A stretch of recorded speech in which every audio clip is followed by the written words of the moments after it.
हीअ फोटो ॾिसी करे तव्हां सुञाणे था सघो त ही कंहिंजा फोटो आहिनि? थोरी कोशिश कयो। जी हाँ, हीअ फोटो आहे डॉक्टर दादी कमला गोकलाणीअ जो।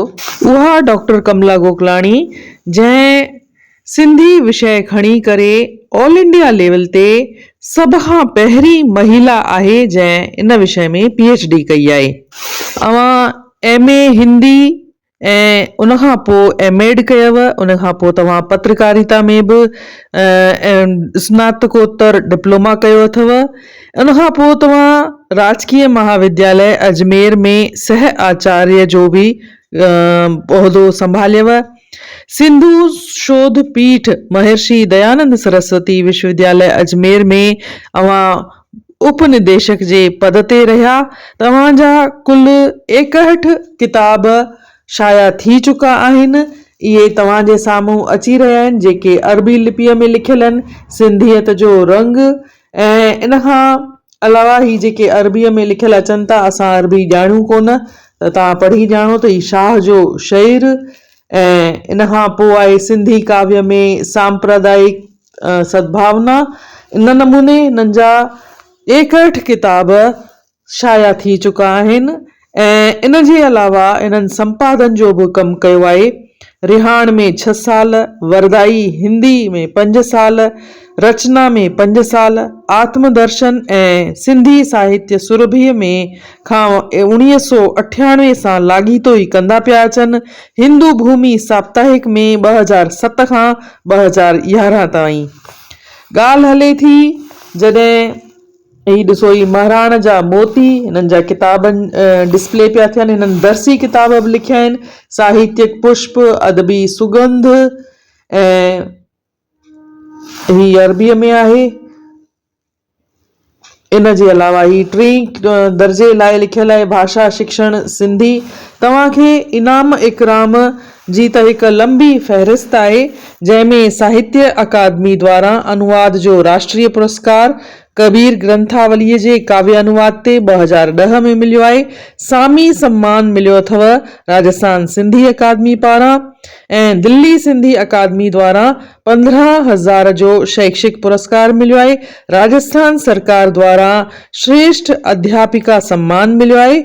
NCPSL द्वारा 15,000 ऐं 50,000 किताबनि ते मिलिया आहिनि। आजीवन साहित्य सेवा सम्मान में 5 लख जो पुरस्कार मिलियो आहे। अखिल भारत सिंधी ॿोली साहित्य सभा द्वारा कॉलेज में शिक्षा जे लाइ 11,000 जो पुरस्कार मिलियो आहे। मारूई संस्था द्वारा गोल्ड मेडल मिलियो आहे। ऐं भारतीय अनुवाद परिषद द्वारा पुरस्कार ऐं द्विवागीश जी उपाधि मिली अथव, इन जो लक़ब मिलियो अथव। ऐं साहित्य भूषण, नारी गौरव, सुलोचनी लेखिका ऐं सिंधु रत्न जूं जा बि तव्हांखे लक़ब हासिल आहिनि। जेके शागिर्द सिंधी विषय में डॉक्टर दादी कमला गोकलाणीअ ते रिसर्च करणु चाहिनि त उन्हनि जे लाइ हीअ जेका सामग्री आहे, हीअ जेका ॼाण आहे, उहा काराइती साबित थींदी। ऐं इन जे अलावा इहो ॿुधाइण थी चाहियां त हीअ पहिरियों पॉडकास्ट आहे जेको मां डॉक्टर दादी कमला गोकलाणीअ सां गॾु शूट कयो आहे। उनजो वीडियो ठाहियो आहे, इहो तव्हांजे साम्हूं प्रस्तुत आहे। हिन में घणेई विषय खयां विया आहिनि।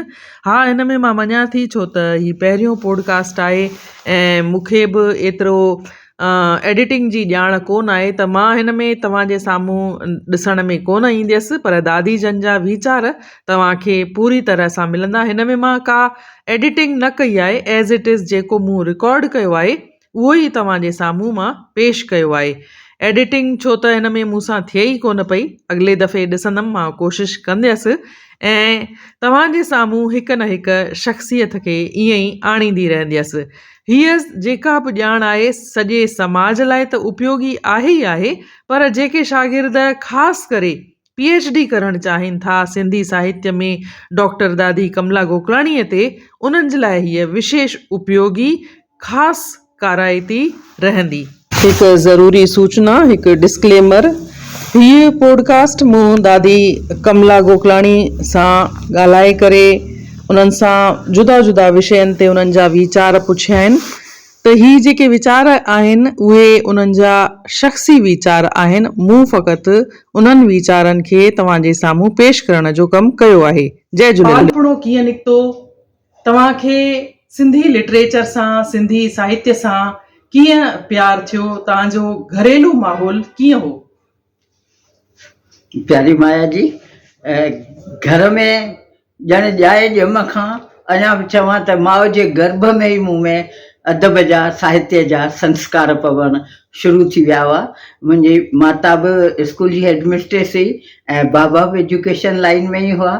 त घर में अख़बारूं, किताब, मैगज़िन्स सभु ईंदियूं हुयूं। अञा ॻाल्हाइण कोन सिखियसि त ॿाती ॿोलीअ सां ई पुछंदी हुई सान। वरी उन्हनि में जेके तस्वीरूं हूंदियूं हुयूं मैगज़िनुनि में उहे खणी ॾिसंदी हुअसि। घर जा जारा जेके आहिनि सामान खां वधीक किताबनि सां भरियल हूंदा हुआ। त इन करे उहो माहौल मूंखे पढ़णु पढ़ाइण जो बिल्कुलु नंढपण खां ॿिज पइजी चुको हो मुंहिंजे जीवन में। ऐं तव्हांजे कहिड़े स्कूल सां तव्हां पढ़ाई कई, उन खां पोइ कहिड़े कॉलेज मां तव्हां पढ़ाई कई? जी जी, मां प्राइमरी स्कूल पड़ाव में, सिंधी प्राइमरी स्कूल पड़ाव हो तॾहिं, उहो हाणे खारी खुई आहे, उते 2 स्कूल आहिनि, उन मां प्राइमरी एजुकेशन कई। मिडिल अलॻि गर्ल्स स्कूल हो, मॉडल गर्ल्स स्कूल, उतां कई। सेकेंडरी राजेंद्र गवर्नमेंट स्कूल, उन मां कई। ऐं हायर सेकेंडरी आदर्श विद्यालय मां कई। कॉलेज BA गवर्नमेंट कॉलेज मां कई। उन विच में मूं STC बि करे वरिती हुई, जेका सरस्वती विद्या मंदिर मां कई हुई। ऐं MA तॾहिं राजस्थान में कोन खुली हुई, अजमेर यूनिवर्सिटी बि कोन हुई ऐं राजस्थान यूनिवर्सिटीअ में बि BA बि कोन हुई सिंधीअ में। जॾहिं BA खुली त मूं अवल एडिशनल BA में सिंधी सब्जेक्ट खणी पास कयो। ऐं MA करण जे लाइ मूंखे बॉम्बे वञिणो पियो, छाकाणि त ॿिए किथे बि कोन हुई इंडिया में। त मूं बॉम्बे में 8-10 चकर साल में कया हुआ, छो जो असीं रेगुलर स्टूडेंट हुआसीं। आराम सां इम्तिहान, first test, second test, half yearly, उहे सभु ॾेई असां MA सिंधीअ में कई। ऐं उन खां पोइ जेको नंबर आयो PhD जो, जेको तव्हां पहिरियों ई सुवाल कयो, जी जी, त मां छा आहे, मुंहिंजी MA पहिरीं हिंदीअ में हुई ऐं लेक्चरर बि RPSC जे थ्रू मां हिंदीअ जी ठही हुअसि। त सॼो ॾींहुं घर में हिंदी लेखकनि जी ॻाल्हियूं, हिंदीअ जी वाणी, सूरदास हुजे, कबीर हुजे, मीरा जा पद हुजनि, उन्हनि जी पई सारा कंदी हुअसि, जीअं जो तीअं। हले पियो बराबरि हले पियो। हा, त मुंहिंजा बाबा मूंखे चवंदा, कमला पुट तूं सिंधीअ सां चाह वधाए, तुंहिंजे अमर जे लोलियुनि जी मिठड़ी ॿोली आहे सिंधी, तूं बराबरि हिंदीअ में डिग्री वरिती आहे, हिंदीअ जे करे कमाई पई, त तोखे सिंधीअ में कुझु करणु खपे। उन्हनि जे चए ते ई मूं एडिशनल सिंधीअ में BA कई, वरी MA कई ऐं PhD जे लाइ चयूं तूं MA PhD कंदीअ न त पक ई पक तोखे सिंधीअ सां चाह वधी वेंदो, तुंहिंजे सुपननि में शाह ईंदो, सचल ईंदो, स्वामी ईंदो, नारायण श्याम खे ॾिसंदीअ पंहिंजे अखियुनि सां, इन करे तूं सिंधीअ में MA कर। त मूं MA बि कई ऐं PhD जे लाइ मूंखे बाबा ई घणे में घणो हिमथायो। पर उन खां वधीक सावरनि वारी हुअसि, शादी थी चुकी हुई, मां शादी कई तॾहिं MA प्रीवियस हुअसि रुॻो हिंदीअ में। उन खां पोइ BEd ऐं ॿियनि 4 सब्जेक्ट्स में MA, हिंदीअ जी फाइनल, उन सभिनी में मूंखे सावरनि ऐं मुंहिंजे घोट दिलो जान सां सहकार ॾेई मुंहिंजी हौसला अफ़ज़ाई कई। त इन माहौल मां सभु ॾाका चढ़ंदी वियसि, धीरे धीरे वॾनि जे आसीस सां, जीवन साथीअ जे सहकार सां, ससु सहुरे जे आसीस सां तमामु सुठो माहौल मिलियो हो। तव्हां दीदी वाकई में भागनि वारा आहियो जे तव्हांखे पेका बि सुठा मिलिया, त साहित्य खे रेस्पेक्ट ॾियण वारा, त तव्हांखे साहुरा बि वरी ओढ़ा ई मिलिया। तव्हां PhD शादीअ खां पोइ कई, MA शादीअ खां तव्हां ॿुधाए रहिया आहियो पोइ कई, ऐं तव्हां केतिरा ई चकर काटिया अजमेर खां मुंबईअ ताईं। सचमुच इहो ॾाढो ई ॾुखियो कमु आहे हिकु जनानीअ लाइ, हिकु औरत लाइ। इहे इन मुक़ाम ते पहुचण लाइ उन वक़्त जूं ॻाल्हियूं, उन वक़्तु औरत जी हालत अहिड़ी हूंदी हुई, जॾहिं उहे उन्हनि खे एतिरी आज़ादी न हूंदी हुई। त सचमुच तव्हां महिनत बि कई आहे, पर तव्हांखे भाग बि साथ ॾिनो आहे। मां तव्हां खां अॻिलो सवाल थी करणु चाहियां। हिकु मिंट, मां हिन सिलसिले में तव्हां समाज जी ॻाल्हि कई आहे ज़ाइफ़ा जी, हा त उहो ई पंहिंजो संस्मरण थी ॿुधायां। जी MA जॾहिं मूं बॉम्बे मां कई पे फाइनल ईयर में, त मुंहिंजे सहुरे जी पहिरीं त 2 साल उहे बेड ते हुआ, त पोस्टिंग अजमेर में हुई, रिसिस में बची उन्हनि खे साफ़ करे चादर वादर मटाए वेंदी हुअसि, ॾींहं राति शेवा कई। त पोइ मुंहिंजे father in law ji death थी जॾहिं, उनजे हफ़्ते खां पोइ मुंहिंजो MA जो फाइनल जो पेपर हो। त मां त वीचार लाहे ई छॾियो, भई पीउ थियो पंहिंजो, जिन मूंखे हेॾो हिमथायो आहे, मां उन्हनि खे बीमार ॾिसी उन्हनि जी डेथ ते गुरु ग्रंथ साहिब घर में घुरायूं था, त मां कीअं वेंदसि। त मुंहिंजी ससु फॉरवर्ड हुई ॾाढी, उन चयो, काका तोलाणी आहिनि, प्रभुदास तोलाणी, जिन एजुकेशन जे लाइ आदिपुर बम्बई वॾे में वॾा कॉलेज, फार्मेसियुनि जा कॉलेज, कॉमर्स, आर्ट्स, साइंस ॾाढो कमु कयूं। त चयईं, मां तोलाणियुनि जी धीउ आहियां, काके प्रभुदास जी सॻी सौट आहियां, ऐं तूं वञी थी इम्तिहान ॾियण त डिॼी थी, धणी मुंहिंजो वियो आहे न। वाह। तो उनजी जेका जीअरे शेवा कई पुट, उहा तोखे रुॻो हिन जनम में ई न, जनम जनम में फल ॾींदी, समाज खे मां मुंहुं ॾींदसि। मायूं ई ईंदियूं न चवण, हुई नुहिणे हली वई इम्तिहान ॾियण, पर मां तोखे दिलि जान सां छुटी थी ॾियां, तूं चिंता न कर, तो जेको जीअरे कयो उहो धणीअ जे कागर में लिखिजी वियो, उहा तुंहिंजी शेवा अघिजी वई, तूं बेधड़क वञ, कामयाबु थी ईंदीअ, सुठा पेपर करे ईंदीअ। त हिन माहौल खां पोइ बि मुंहिंजी पोइ फर्स्ट डिवीज़न बीठी हुई, वॾनि जी आसीस जे करे। सही ॻाल्हि आहे, वॾनि जी आसीस सां ई केरु इंसान अॻियां वधी सघंदो आहे, ऐं तव्हांखे उहा आसीस मिली आहे। तव्हां सचमुच नसीबनि वारा आहियो। ऐं मां इहो थी पुछणु चाहियां, तव्हांजी जीअं ॻाल्हि निकिती PhD जी, त तव्हांजो गाइड केरु हो ओॾी महिल PhD, ऐं तव्हांखे छा ओॾी महिल सपोर्ट मिलियो, उन्हनि जो मार्गदर्शन बराबरि मिलियो? मुंहिंजी बेसिकल गाइड पोपटी हीरानंदाणी हुई। वाह। ऐं मुंहिंजो विषय हो सिंधी कविता में कुदरत जो चिट, portrayal of nature in Sindhi poetry. त पोपटी उते बॉम्बे यूनिवर्सिटी जो इहो रूल आहे त जेसिताईं रिटायर न थियो आहे प्रोफेसर, रुॻो तेसिताईं गाइड रही थो सघे। त मुंहिंजी बसि सबमिशन स्टेज ते हुई, कमु सॼो मूं पोपटीअ सां कयो। उल्हासनगर असांजा रिश्तेदार हुआ, उते रहंदी हुअसि, ऐं दादी रहंदी कोलाबा में। पोइ मां लोकल ट्रेन में वरी टैक्सी करे दादीअ वटि पहुचंदी हुअसि। पोइ चयईं, तूं एॾो परे रही छो थी वञे, औलाद थी न तूं बि, छा थी पियो, सिधी मूं वटि ईंदी कर, दादर तां लही मुंहिंजे घर अचु, मां तोखे रोटी खाराईंदसि, नेरनि खाराईंदीसीं, माइटनि खे बि तंग न कर। त पोइ 4-5 दफ़ा ईअं थियो जो असांखे 7-6 कलाक उहो मुंहिंजो सॼो मटीरियल चेक करे वरी नेक्स्ट गाइडेंस ॾे, त एतिरो साथ मूंखे दादीअ ॾिनो, माना कमु मुंहिंजो सॼो उनजे अंडर में थी वियो हो। पोइ वरी रिटायरमेंट खां पोइ मूंखे गाइड चेंज करिणो पियो। अच्छा। त उन चेंज में मूं तॾहिं head of department doctor Narayan Bharati हुआ बम्बई यूनिवर्सिटी जा, मां उन्हनि वटि वियसि, दयाल आशा वटि वियसि, हीरे शेवकाणीअ वटि वियसि, जेके रजिस्टर्ड गाइड हुआ। त कंहिं बि एॾो रुख न ॾिनो, पंध बि घणा करायूं पर सपोर्ट न कयूं। नारायण भारतीअ चयो, पुट नींगरी ॾिस, मां आहियां लोक साहित्य जो माण्हू, कविताऊं मूं एतिरियूं पढ़ियूं बि कोन आहिनि जेतिरियूं तो थीसिस में लिखियूं आहिनि, त इन करे मां कीअं गाइड कंदसि। चयोमांसि, दादा मूंखे तव्हांजी गाइडेंस न खपे, मूंखे रुॻो तव्हांजो ठपो खपे। गाइडेंस सॼी पोपटी हीरानंदाणी ॾेई चुका आहिनि, ऐं उन्हनि मूंखां मुंहिंजो हिकु हिकु फाइल चेक कयो आहे, 8 चैप्टर महीनो महीनो रखंदा हुआ, चेक करे कमेंट्स लिखी वरी रीराइट करण लाइ ॾींदा हुआ। इन करे उहा मूंखे का चिंता कोन्हे, पर तव्हांजो ठपो खपे। पोइ दादा एग्री थी विया। लेकिन उन खां पोइ जेके जेंट्स तबिको हो, उन्हनि में जेलेसी जागी भई, हाणे हीअ भली आहे PhD करणु अजमेर मां ईंदी, अची हिते पढ़ंदी, ॾिसिजो या अध में ई रोले छॾींदी, कोन थींदुसि। मां दादी वटि वञी रोअंदी हुअसि, दादी ईअं था चवनि, तव्हांजा लेखक ईअं था चवनि।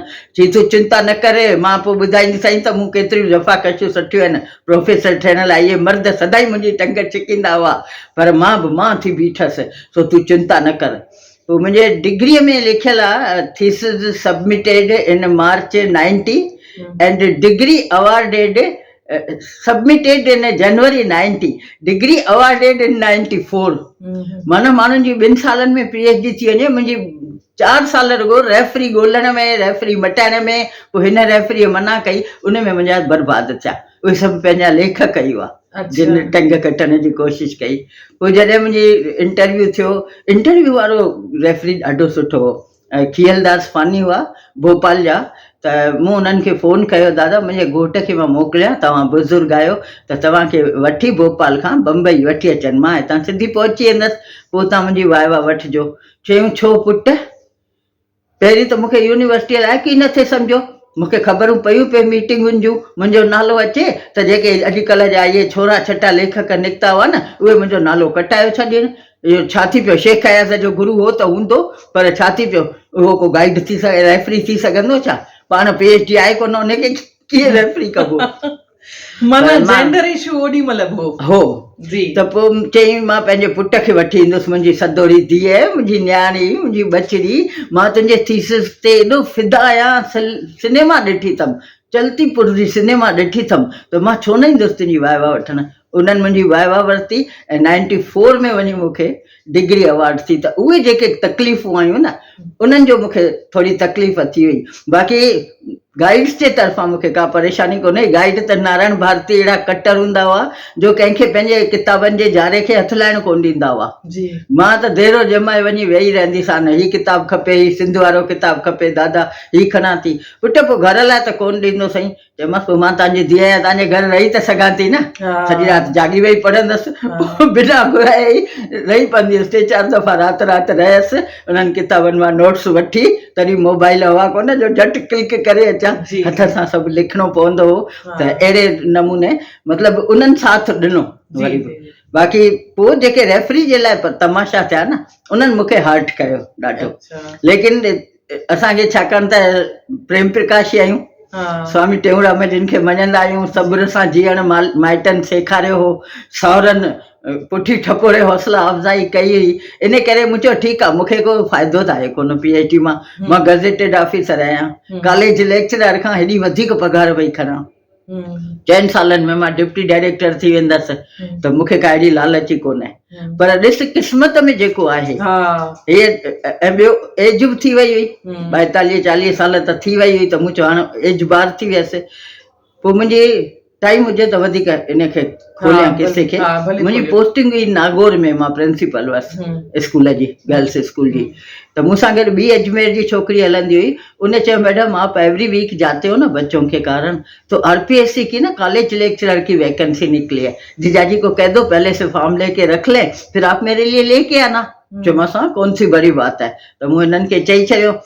पोइ जॾहिं सूमर ॾींहुं आयसि पे, छंछरु ॾींहुं उतां आयसि, सूमर ॾींहुं आयसि पे त गोकलाणी मूंखे फार्म ॾिनो, मां बस में उहो ईअं ई पन्ना पलटींदी आयसि। त उन में लिखियलु हो भई जेके एजुकेशन डिपार्टमेंट में आहिनि, लेडीज़ खे रिलैक्सेशन 5 साल अपर एज जो, ऐं जेके एजुकेशन डिपार्टमेंट में आहिनि उन्हनि खे 10 साल रिलैक्सेशन। माना मां 7-8 साल अञा बि चांस वठी सघां। प्रीति तूने तो भला कर लिया, ये तो मैं भी एलिजिबल हूँ, मैं भी कॉलेज में जा सकती हूँ। तो जी आप तो कहते हो ना मेरी वैसे ही ज्यादा है, मतलब कॉलेज में 2200 बेसिक हुई ऐं मूं पे खई 2650 स्कूल प्रिंसिपल जे ग्रेड में। त मां पुठियां छो वञा वधीक पघार खां। पोइ चयूं न इहे कन्वर्ट थींदई, तुंहिंजा भई सर्विस बि जुड़ंदई ऐं पघार बि हिन खां जेका नेक्स्ट इंक्रीमेंट हूंदी उन सां तोखे कॉलेज में रखंदा। ऐं कुदरती इहा वैकेंसी निकिती, हेॾा मुंहिंजी PhD जी डिग्री अची वई, सभु ॻाल्हियूं ॼण सिमिलर थी वियूं फ़ाइदे में। त पोइ मूं बि फार्म भरियो, कैंडिडेट ई ॿियो कोन हो मुंहिंजे साम्हूं, अकेली मां हुअसि। इन करे कॉलेज में सिलेक्शन थी वियो ऐं पोइ मूं गवर्नमेंट कॉलेज में अप टू रिटायरमेंट नौकरी कई। चवंदा आहिनि न सभु कुझु फिक्स आहे, कुदरत पहिरीं सां ई हारमनी रखी थी छॾे, सभु कुझु फिक्स आहे, त इंसान खे अफ़सोस बि न करणु घुरिजे ऐं कंहिं ॻाल्हि ते वरी कुझु अचीवमेंट थिए त तकबर बि न करणु घुरिजे, उहो ई सभु ईश्वर ई आहे। बिल्कुलु जेको मालिक करे। दादी त जेके तव्हां समकालीन तव्हांजा हमवक्ती साहित्यकार हुआ, उन्हनि सां तव्हांजो कीअं संबंध रहिया, कीअं तव्हांजा उन्हनि सां रिलेशन्स रहिया, कीअं तव्हां उन्हनि सां गॾु हलिया? उहे त ॾाढा सुठा अनुभव आहिनि।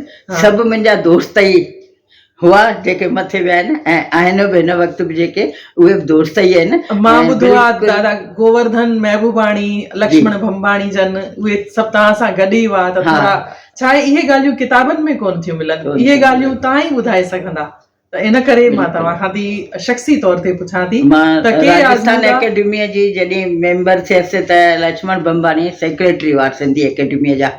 सेक्रेटरीट में नौकरी हुअनि त हिते जो बि चार्ज वरितो हुओ ऐं एन बेलाणी हुआ त उन में मूंखे सुंदर अगनाणी, वासुदेव सिंधु भारती, कमल सरताज हो, होतू सिंधु प्यासी, राजस्थान जे सभिनी राइटर सां जंहिं बि शहर में हुआ सभिनी सां ख़तो किताबत हलंदी हुई ऐं 4-4, 5-5 पन्ना चिठियूं लिखंदा हुआसीं। ही मैसेज ऐं SMS त हाणे शुरू थिया आहिनि त उन्हनि सभिनी सां रहियो। ऐं होॾां जेको बम्बईअ में बम्बई यूनिवर्सिटीअ में अच वञ थी त मोहन कल्पना, गुनो सामतानी, लाल पुष्प, बम्बई जा जेके बि लेखक हुआ उन्हनि सभिनी वटि अचणु वञणु खाइणु पीअणु, वरी जेके अजमेर में ईंदा हुआ, जीअं मुंहिंजो घर तॾहिं 2 कमरनि जो नंढिड़ो मकान हो त उन में कीरत बाबाणी, हीरो शेवकाणी, गोबिंद माली, वॾियूं वॾियूं हस्तियूं जेके उन ज़माने में भई टाइम वठी मिले उहे मुंहिंजे घर अची मानियूं खाई विया आहिनि ऐं डबल बेड ते सभु वेठा हूंदा हुआ। बाक़ी जेके बचंदासीं नंढड़ियूं मूरियूं ऐं संदुलियूं रखी वेहंदा हुआसीं, उते ॻाल्हियूं ॿोलियूं कंदासीं, कचहरियूं थींदियूं, रिहाणियूं थींदियूं, मानी गॾिजी खाईंदा हुआसीं त सभिनी वटां मूंखे तमामु घणी मोहबत मिली, तमामु घणी मोहबत मिली।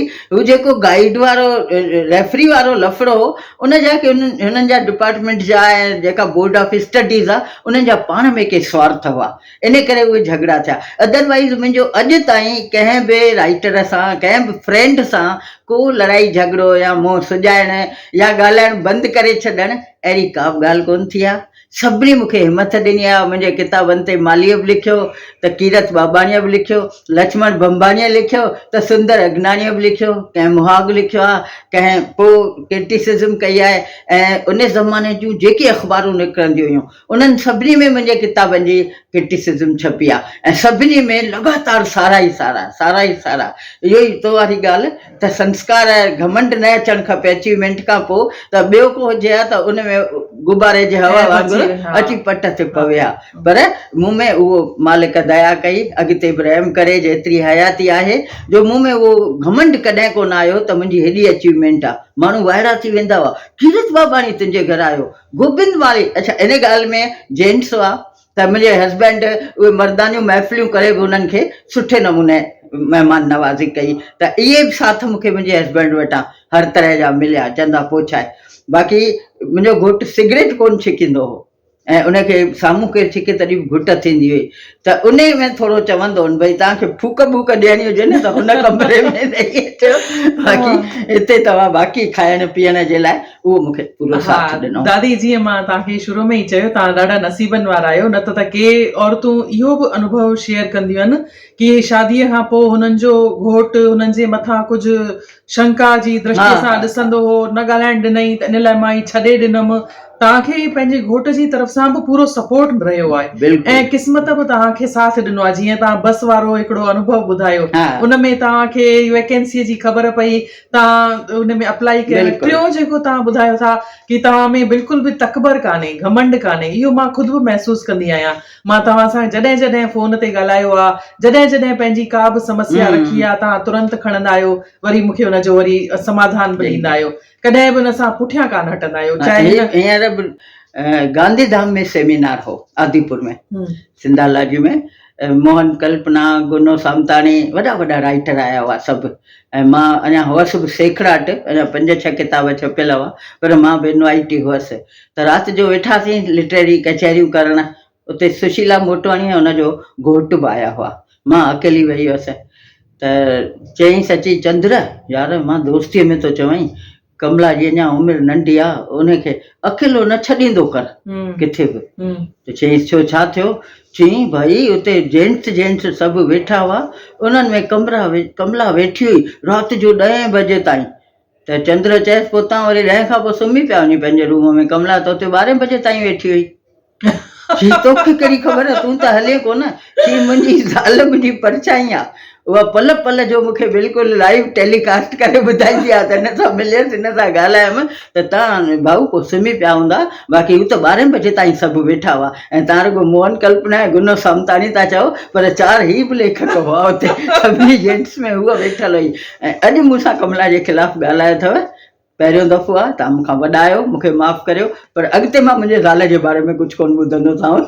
त इहे ई ॻाल्हियूं आहिनि जेके अॼु जेके ही प्रोग्राम ॾिसी रहिया आहिनि जी, उन्हनि जी, खे जी। सिखण लाइ इहो सभु मिले थो त कीअं वहिंवार कजे, कीअं हिक ॿिए सां विश्वास रखी करे हलिजे, त ई हिक ॿिए जी तरक़ीअ में ई पंहिंजी तरक़ी आहे। ख़ुशी मिलंदी ऐं दादी तव्हां ॿियनि विधाउनि में बि कमु कयो आहे, जीअं नाटक थिया या समाज कार्य थिया, उन्हनि जे बारे में कुझु ॼाण ॾियो। मुंहिंजे किताबनि जी त लिस्ट तव्हांखे आहे ई जी। 61 किताब छपियल आहिनि, जंहिंमें 30 खनि मुंहिंजा ओरिजिनल आहिनि। एक्चुअली छा थियो माया जी, मूं पहिरीं कैरियर जी शुरूआत नाटक सां ई करणु चाही। जी। घटि माण्हुनि खे इहा ख़बर आहे, छाकाणि त सिंधी थिएटर में कॾहिं मां आयसि कोन एॾो। त पोइ मंगल सक्सेना हो जयपुर जो, ललित कला अकादमी जो अध्यक्ष हो, हिंदी अकादमीअ जो अध्यक्ष हो, त उहो अजमेर में 8 ॾींहंनि जी वर्कशॉप खणी आयो हिंदी प्ले सेखारण जे लाइ। 3 ॾींहं मूं उहा अटेंड कई। 5 खां 7 टाइम हूंदो शाम जो, स्कूल मुंहिंजो सुबुह जो हूंदो हो। पोइ वरी ऑफिस वारनि चयनि साईं 6 खां 8 रखो न, या 7 खां 9, असां ड्यूटीअ था अचूं, घर वञूं, चांहि पाणी पियूं, इन करे त हुननि टाइम चेंज कयो। त पोइ मूंखे ख़ुदि खे ई हिमत न थी चवण जी, छाकाणि त राति जी मानी त मूंखे ई ठाहिणी हुई। पोइ हालांकि मुंहिंजे ससु चयो त बेबी वेठी आहे न, बेबीअ खे चवंदसि रोटी ठाहे, तूं भले पुटु वञु। चयोमांसि न मम्मी, अखियूं मुंहं में आहिनि। ठीकु आहे, काई ॻाल्हि कोन्हे, मूं न अटेंड कयो वर्कशॉप त कॾहिं ॿिए दफ़े। त उन खां पोइ उहो जेको मुंहिंजो प्ले करण जो अंदरूनी ख्वाहिश हुई दॿियल, उहा उते ई दॿिजी वई, उहा कन्वर्ट थी वई लिखण में। ऐं मूं लगातार पोइ लिखणु शुरू कयो। एवरेज साल में 2 किताब छपिया हूंदा, कॾहिं 1 कॾहिं 2। इन खां पोइ सुधार सभा सां मां बचपन खां जुड़ियल आहियां। सुधार सभा सोशल ऑर्गेनाइजेशन आहे, 103 साल पुराणी, हैदराबाद सिंध में उनजी स्थापना थी हुई।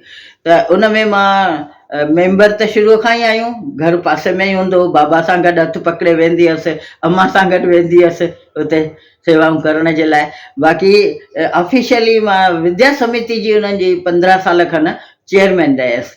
4-5 स्कूल आहिनि असांजे अंडर में। तव्हां उन में महर्षि दयानंद यूनिवर्सिटी जी सिंधु पीठ आहे, तव्हां उन जा बि कुझु अध्यक्ष वग़ैरह? हा, उते मां पंध ॾाढो परे हो, न त वाइस चांसलर त मूंखे बिल्कुलु रिलीव न पियो करे। मां रेज़िग्नेशन ॾिनी हुई उतां। अच्छा। टाइम पूरे करण खां थियण वारो हो त मूं लिखियो मांसि, चई मैं तो सोच रहा हूँ कि आपको 3 साल तो मैं अपने साथ रखूंगा, कहीं नहीं जाओगे। सोडानी सरवा जिन हाणे वरी कल्ह चार्ज वरिती आहे ऑफिशिएटिंग वीसी जी, वाइस चांसलर जी।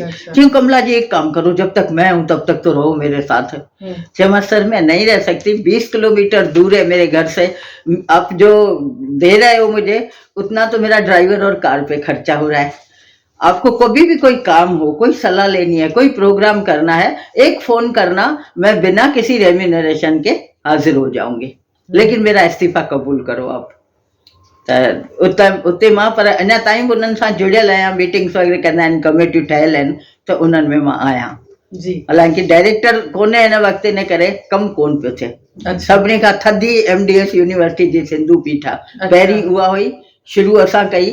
मूं साल में 15 प्रोग्राम कया, वॾी लेवल जा, ऐं ॿियनि में हिकु या ॿ थींदो आहे, सभु पोखलियूं। हिन वक़्तु सभिनी खां रद्द उहा आहे, कुझु बि कोन थींदो आहे। 2 करोड़ फिक्स में जमा आहिनि, जंहिंजो व्याज अचे पियो। अच्छा।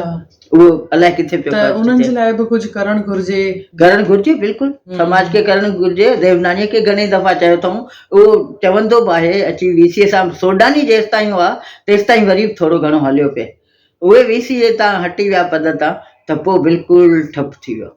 दादी, तव्हां हींअर आहियो ऐं तव्हां जुड़ियल बि आहियो, त तव्हां अगरि कुझु हिन खेत्र में करणु चाहींदा त जेके नवां ईंदड़ आहिनि? माया जी घणेई कयो आहे, स्कीमूं मोकिलियूं, न सॼी ड्राफ्टिंग करे ॾिनी, 7 सब जा डिग्री लेवल जा सिलेबस ठाहे ॾिना, PG लेवल जा अकेले सिर मूं।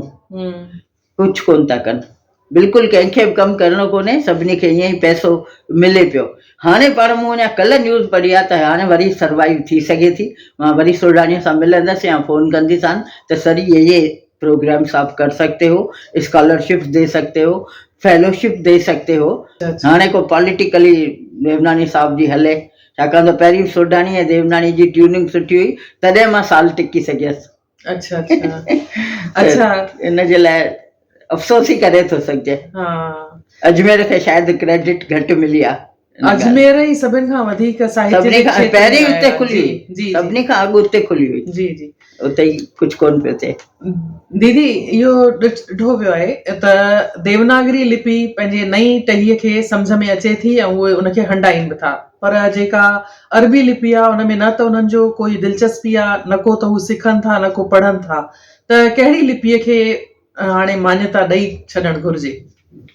मान्यता त ॾिसो सभिनी देवनागरी खे ॾेई रखी आहे न, देवनागरी चाहे एजुकेशनल बोर्ड आहिनि, चाहे एकेडमीज़ आहिनि रीजनल, सभु एकेडमियूं all over Rajasthan, Maharashtra academy, Gujarat academy, Delhi academy, Chhattisgarh academy, UP ऐं एमपी एकेडमी, राजस्थान त आहे पंहिंजो, त सभिनी ॾेई रखी आहे देवनागरी खे मान्यता। रुगो जेका सेंट्रल साहित्य अकेडमी आहे गवर्नमेंट ऑफ इंडिया जी, उन कोन ॾिनी आहे, ऐं उहा चए थी असां देवनागरी खणंदासीं त पोइ अरेबिक हटाईंदासीं, छाकाणि त अकेडमी जो रूल आहे हिकु लिपि, हिकु भाषा, हिकु लिपि, तव्हांखे जेका लिपि खपे उहा तव्हां घुरो, देवनागरी अॼु खां ई वठी चालू कंदासीं। त दीदी हींअर हाणे देवनागरीअ में ई लिखण वारा वधीक पिया अचनि, वधीक आहिनि, त अरबी लिपीअ खे त वाकई में उहो हले हटाए घुरिजे। पियो, मूंखे लॻे थो साल खन में 6 महीने में फ़ैसिलो थी वेंदो, ऐं घणा मेंबर जेके हिन वक़्तु आहिनि उहे देवनागरी जे फेवर में आहिनि। कमेटियूं ठहियूं हुयूं, कोरोना काल में 4 असांजूं ऑनलाइन मीटिंग्स थियूं, अच्छा असां सभिनी देवनागरी जे बारे में फेवर में ॻाल्हायो, भई असांजो इहो ज़ोर हो त ॿिन्ही खे अप्रूव करियो, लिपियुनि खे, ॿिन्हिनि खे त हू चवनि था असांजो रूल कोन्हे, तव्हांजूं 2 लिपियूं आहिनि पर कोंकणीअ जूं 5 लिपियूं आहिनि, जी, ऐं ॿियूं जेके भाषाऊं आहिनि उन्हनि जूं 2 लिपियूं आहिनि, सभिनी खे मान्यता ॾींदासीं त किनो थी पवंदो, इन करे तव्हां हिकु जेका सिलेक्ट करियो उनखे ॾियूं। ऐं सुप्रीम कोर्ट बि असांजे ॿिन्ही लिपियुनि खे मान्यता ॾेई रखी आहे, ऐं जेके रेयर बुक्स आहिनि उहे सभु अरेबिक में आहिनि, पर हाणे मशीनी ट्रांसलेशन, कंप्यूटर रस्ते ट्रांसलेशन सां वॾो कमु काफ़ी माना 80% सक्सेस विया आहियूं, जो तव्हां चवंदा वञो ऐं उहो टाइप बि कंदो वेंदो कंप्यूटर, वरी अरेबिक मां देवनागरी बि थी सघंदी, त उहे घणेई टूल्स निकिता आहिनि, इन दिशा में टेक्निकली काफ़ी कमु हली रहियो आहे। NCPSL बि करे रही आहे ऐं रीजनल एकेडमीज़ बि करे रहियूं आहिनि, त हाणे ऐं साहित्य अकेडमी हिन मूंखे लॻे थो हिन साल में ई इहो डिक्लेयर करे छॾींदी त रुगो देवनागरी लिपि आहे, छाकाणि त जेके युवा पुरस्कार आहिनि जिन खे मिलिया आहिनि उहे अरेबिक लिपि कोन ॼाणनि, उन्हनि छपायो अरेबिक में पंहिंजे माउ जे मदद सां, पीउ जे मदद सां, पर ख़ुदि उहो पंहिंजो किताब माण्हू न पढ़ी सघंदो, त उन मां कहिड़ो फ़ाइदो, उन इनाम मां बि कहिड़ो फ़ाइदो, भई थी वियो साहित्य अकेडमी अवार्ड विजेता, 50,000 इनाम मिलियो आहे, लेकिन कमु कुझु न थी सघंदो, त इन करे उहो ई मिसाल ॾेई असां, ऐं हींअर लास्ट ईयर हिकिड़ो इनाम आहे, हिन साल का एंट्री कोन आई, केर बि एलिजिबल कोन हो युवा पुरस्कार लाइ, पहिरियां 3 साल कंहिं बि युवा खे पुरस्कार न मिलियो, छो जो नई टही लिटरेचर सां एॾी कोन्हे जुड़ियल, जेके लिटरेरी आहिनि उहे वरी हिंदी ऐं इंग्लिश में पिया लिखनि, अच्छा हा उहे हिंदी इंग्लिश में पिया लिखनि, लिटरेचर जो जेको असांजो वरसो आहे, विरासत आहे, उहा केॾां कोन थी वञे, जीअं लक्ष्मण बंबाणीअ पोटे नाविल लिखियो आहे, उन इंग्लिश में लिखियो आहे, अहिड़े नमूने पंहिंजे रवि टेकचंदाणीअ जो पुटु हिंदीअ में नाविल लिखियो आहे, लेकिन सिंधी हुनखे मतिलबु अरेबिक नथी अचे, हुननि जो हूंदो त इहो ई आहे, हू हिंदीअ लाइ करे थो सघे, पर हिकिड़ी मुंहिंजी जेका रीडिंग रही आहे त कंहिं बि उजूरे जे लालच में को क़दम न खणी सघिबो आहे, पंहिंजी दिली इच्छा आहे, मुंहिंजी दिलि आहे मां लिखां, मां समाज खे कुझु ॾियां, पोइ हुनखे पाण ई फ़ैसिलो करण वारो वेठो आहे, परमात्मा ॾिसंदो, हिन बेरियाओ थी बिना कंहिं लब लालच जे कमु कयो आहे त उन पोरे जो फल ज़रूरु मिलंदो। दादी हींअर पंहिंजे राष्ट्रीय सिंधी अकादमी परिषद आहे NCPSL, तव्हां उन्हनि सां बि जुड़ियल आहियो, उहे कहिड़ा कम करे रही आहे सिंधी भाषा जे विकास जे लाइ? NCPSL जी स्कीम्स ॾाढियूं सुठियूं आहिनि, मां उनजी फाउंडर मेंबर रही आहियां, 1994 में जॾहिं बर्पा थी हुई तॾहिं मां उन में एग्ज़ीक्यूटिव मेंबर हुअसि, त उन में जेके असां संविधान ठाहियो, जोड़ जग ठाहियो, उन में त तमामु घणियूं स्कीम्स आहिनि, हालांकि ओतिरियूं इम्प्लीमेंट नथियूं थियनि, ख़ासि करे वर्कशॉप्स ॾाढा ज़रूरी आहिनि, जंहिंमें नई टई अचे। असां 10 ॾींहंनि जी 5 दफ़ा वर्कशॉप्स अटेंड कयूं, कहाणीअ लाइ अलॻि, कविता लाइ अलॻि, नाविल लाइ अलॻि, रहण खाइण, ऐं जेकॾहिं हू खाइण जो अरेंजमेंट कनि था त असांखे उहे कैश पैसा अलॻि मिलंदा हुआ, त भई उन मां वञे ताईं खाधो पीतो खाई अचो। त उहो ॾाढो सुठी स्कीम हुई। उन जे लाइ मां सभिनी अकेडमीज़ खे बि वेनिती कंदी आहियां ऐं NCPSL खे बि, त इहो कल्चर वापसि मोटायो। जेके मुंहिंजे एज जा या हिन वक़्तु 60 साले खां वठी 70-75 साले जा लेखक आहिनि, उहे सभु वर्कशॉप जी पैदाइश आहिनि। सभिनी को न को वर्कशॉप अटेंड कयो आहे। नंदिनी आहे जीअं, उन नाटक जी वर्कशॉप 2 दफ़ा अटेंड कयूं, 10-10 ॾींहं। प्रेम प्रकाश जहिड़ो डायरेक्टर हूंदो हो, के ग़लति डायलॉग त चवे, ग़लति तरीक़े सां त चवे, भाव जे अनुसार न अदायगी करे डायलॉग जी सिधो करे छॾींदो। त अहिड़ा डायरेक्टर हुजनि, अहिड़ा कैंडिडेट हुजनि जेके प्ले करे सघनि, जेके शुद्ध उच्चारण सां डायलॉग डिलीवरी करे सघनि। इन्हनि सभिनी ॻाल्हियुनि जे लाइ वर्कशॉप ॾाढी ज़रूरी आहे। त उहा कोन पई थिए, हालांकि थियणु खपे। इनामनि जी स्कीम हुई, उहा बि ॿुधो आहे। मां सम्झां थी लास्ट जेको लाइफ टाइम अचीवमेंट अवार्ड मूंखे मिलियो, उन खां पोइ कंहिंखे बि कोन डिक्लेयर थियो आहे। सालाना शायद 1 लख जो पुरस्कार बि ॾींदा हुआ, उहो बि कान था भेजनि। 1 लख किताबनि थिया, उहो बि फ़िलहाल त कोन थियो आहे। उहे 8 इनाम आहिनि, जेके बि विधाऊं आहिनि उन्हनि सभिनी विधाउनि ते, भई कहाणीअ ते, कविता ते, हिन ते, उन्हनि सभिनी खे 8 किताब सिलेक्ट कंदा हुआ, इनाम ॾींदा हुआ। उहो मूंखे 2 दफ़ा मिलियल आहे। ऐं लाइफ टाइम अचीवमेंट 5 लख अथनि। त उहो मूंखे 19-20 वारो मिलियो हो जी। पोइ हालांकि उहो अवार्ड फंक्शन न थी सघियो, लेकिन उहो आहे। पर उन खां पोइ जेका कमेटी आई आहे, उन्हनि इनामनि ते बिल्कुलु कारो लीको पाए ईअं त वरी पोइ लिखंदड़नि खे कीअं हिम्मत अफ़ज़ाई मिले। बल्क परचेज न थी आहे 5 सालनि खां जी। किताब जेके बल्क परचेज कंदा हुआ 150 कापियूं, उन मां हथी अची वेंदी लेखक खे। हूअं उहो किथे हिक घर में विकिणण वेंदो किताब, त अकाडमी NCPSL ख़रीद करे फ्री लाइब्रेरियुनि खे डिस्ट्रीब्यूट कंदी हुई। इहो सिस्टम हो जी जी। पर हाणे ॾिसजे छा थो थिए। थींदो कुझु न कुझु त थींदो। बजट आहे, उन 15-20 करोड़ जे विच में आहे बजट। त कुझु न कुझु त कंदा। इहे स्कीम्स अथनि उन्हनि जूं। किताब छपाइण जनि, उहो कमु काफ़ी थियो आहे। कोर्स जा जेके बि किताब आहिनि, BA MA IAS, ऐं जॾहिं RS में हुई सिंधी, तॾहिं पाण इहा स्कीम कोन अपनायूं। हाणे उतां सिंधी ख़तमु थी वई। RS में कोन्हे। हिकिड़ी छोकिरी पहिरीं ऐं लास्ट कैंडिडेट हुई, जंहिं सिंधी सब्जेक्ट सां RS क्लियर कयो, ज्योति ककवाणी। उन खां पोइ वरी वेंदा आहिनि, अपियर थींदा हुआ, पोइ रहिजी वेंदा या प्री में रहिजी वेंदा। लेकिन तॾहिं बि माना 5-7 साल रहियो सिलेबस में सिंधी सब्जेक्ट, पोइ ख़तमु थी वियो। रवि ज्योति निकिती, उन खां पोइ ख़तमु थी वियो। ऐं सिविल सर्विस में त इन्हनि खे रखिणो ई पवंदो, छाकाणि त उन्हनि जे रूल्स में आहे, भारतीय संविधान में स्वीकृत भाषाएं जो है वो अपियर हो सकते हैं कैंडिडेट। त उन में उहा त सिंधीअ में हलंदी रहंदी। उहा 15-20 साल पाण खे एॾी नॉलेज कोन हुई, ख़बर कोन हुई त कैरियर जे लाइ ही बि कमु थी सघे थो। इन करे हाणे जीअं NCPSL उहो कमु सुठो कयो। मोस्टली शहरनि में वॾनि में वर्कशॉप लॻायूं। जेके बि ॿार BA जा हुआ, BA पढ़नि पिया, 12th बि पढ़नि पिया, उन्हनि सभिनी खे इनवाइट करे एक्सपर्ट्स खां स्पीचिस ॾियारियूं। ऐं उन खां पोइ हाणे हर साल 5, 7, 8 ॿार अपियर थियनि था। को प्री में रहिजी वियो त ठीकु आहे, रिटन में बि 5, 7 ॿार विहनि था। ऐं 1 या 2 IAS ठहे ई पियो सिंधी सब्जेक्ट सां। न त पहिरीं कंहिंखे ख़बर ई कोन हुई। त इहो वर्कशॉप जो कमु हिन सुठो कयो आहे। ऐं ॿियो सिंधु पीठ जो बि NCPSL कमु सुठो कयो आहे। छाकाणि त जनरली जेके मकानी माण्हू आहिनि, उन्हनि खे असांजे ॿोलीअ जे शाहूकारीअ जी, ॿोलीअ जे गुणनि जी नॉलेज ई कोन हुई। कंहिं बि हायर एजुकेशन इंस्टीट्यूशन में, कंहिं बि यूनिवर्सिटीअ में सिंधी सब्जेक्ट जो को किताब कोन मिलंदो। त रवि ऐं हुन टाइम जे मेंबरनि गॾिजी जेको सिंधु पीठ जो कंसेप्ट ॾिनो, उहो इन लाइ हो त हर कंहिं यूनिवर्सिटीअ में सिंधु पीठ जी स्थापना थींदी त उन यूनिवर्सिटीअ जे सभिनी प्रोफेसर्स खे, कैंडिडेट खे ख़बर पवंदी त सिंधी बि का लैंग्वेज आहे, सिंधी जो बि को लिटरेचर आहे। त उन सां ही मां सम्झां थी 7-8 यूनिवर्सिटीज़ में सिंधु पीठ ठहियल आहे। ऐं उते ॿियनि सभिनी हंधि कंसल्टेंट रखियल आहे, डिप्टी डायरेक्टर आहे, डायरेक्टर आहे, क्लर्क आहे। चपरासी कॉमन यूज़ कंदा आहिनि जेके डायरेक्टर हूंदा आहिनि उहे ई। त उहो कमु हले पियो, उहो सुठो थियो आहे जी। दादी, तव्हां जीअं हींअर चयो त बल्क परचेज जो कमु NCPSL में फ़िलहाल 5 सालनि खां रुकियो पियो आहे, त जेके लिखंदड़ आहिनि उन्हनि जा किताब केरु ख़रीद त करे कोन थो, त पोइ उन्हनि खे कीअं प्रोत्साहन मिले, फोकट कीअं में पिया उन्हनि खे- ॾियूं न पाण।